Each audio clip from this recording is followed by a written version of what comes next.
Hello everyone, welcome back to our YouTube channel, Tech It Simple. Today, I'm back with another video to help you guys on how you can log into your employee account of Tesco. First of all, just go onto your search engine and in the search bar, just type in Tesco Info Login and hit enter. After doing so, many links will pop up on the screen. Just go to the first link that shows up. After doing so, it will take you to the official site of Tesco where you need to put your credentials in order to successfully sign into your account. Here, you can see you need to input your username of Tesco that you used while signing up for this account.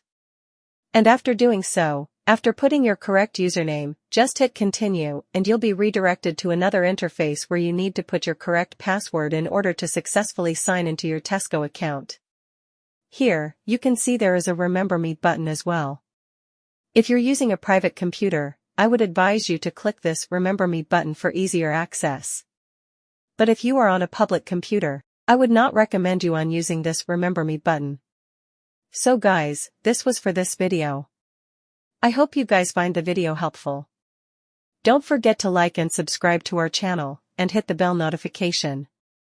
And don't forget to drop a comment for reviews. For more content like this, see you guys in our next video. Thank you for watching.